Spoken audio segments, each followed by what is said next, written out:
recentemente eu ouvi um relato de uma amiga que me chamou muita atenção pelo despreparo da própria proprietária de uma loja, que ela chegou na loja para comprar e a proprietária virou para a funcionária dela e falou: ah, vai atender essa daí porque ela é uma cliente de bazar.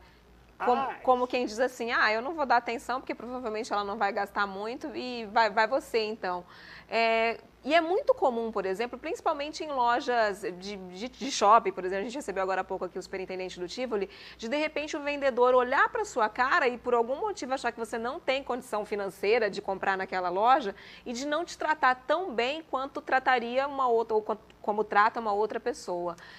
Como que você, enquanto um cara que trabalha com isso para motivar equipes de venda, daria um treinamento para a própria dona da loja que não soube agir numa situação dessa, ou mesmo com funcionários desse tipo? Porque meio que foge, né? Às vezes o dono não está nem lá, a funcionária que agiu daquela forma, não foi ela que agiu.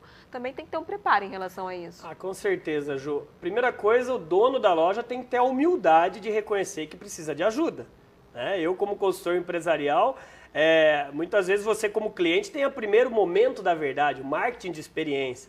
Então, assim como você, eu já tive experiência em outros lugares, que eu entrei e falei, meu Deus, aqui precisa de treinamento, mas será que o dono tem essa percepção? Será que ele quer ajuda? Até porque quando você reclama para um gerente, para o supervisor, a reclamação é bem-vinda. A reclamação é uma consultoria gratuita. Então, a primeira pergunta, a força motriz, o cerne de tudo, eu visito o proprietário da empresa, o gerente ou o diretor e relato, eu dou o feedback, eu dou o retorno para ele. Se ele realmente achar que necessita de treinamento, a prosa continua. Se não, a gente já para por aí. Antes de muitas empresas, a gente costuma fazer, eu e minha equipe, um encontro chamado Focus Group. O que é o Focus Group? Esse termo em inglês que significa grupo focado. Uma coisa é o empresário me chamar e me dar um problema e achar que o problema é aquele que ele acha. Outra coisa, eu como consultor externo, entrelaçar o que ele acha com o que os liderados dele acham. Então, antes de eu ser contratado, sabe o que eu falo para o gestor, Ju? Falo assim, ok, mas você me permite eu fazer um Focus Group, eu preciso só de 2 horas para que eu esteja com seus 15 principais formadores de opinião, em que eu vou fazer só 3 perguntas para eles. O que é trabalhar aqui nessa empresa?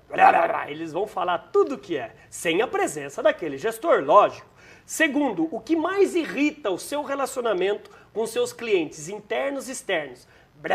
Eles vão falar um monte de coisa. E terceira, que é a cereja de bolo, agora se você fosse o dono dessa empresa, o que você faria de plano de mudança? Aí muda a história. Aí o que acontece? Eu nas minhas consultorias, eu pego exatamente, Ju, o feedback, ou seja, a percepção do dono com a percepção dos liderados e faço uma intersecção. E dali nasce um treinamento de vendas, um treinamento de motivação. Ou seja, eu sempre trabalhei assim. E graças ao meu bom Deus, os resultados para os empresários têm dado muito resultado. De 40% a 50% a mais, antes, depois de pós-evento. A gente maximizou as vendas através, principalmente, de recheá-los com técnicas de vendas e com motivação.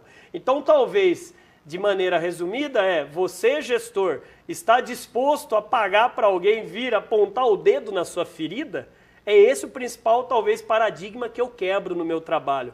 Eu tenho que falar para ele que ele está contratando um consultor que vai vir falar coisas que ele não quer ouvir, mas é para o bem dele. Talvez é o papel do médico.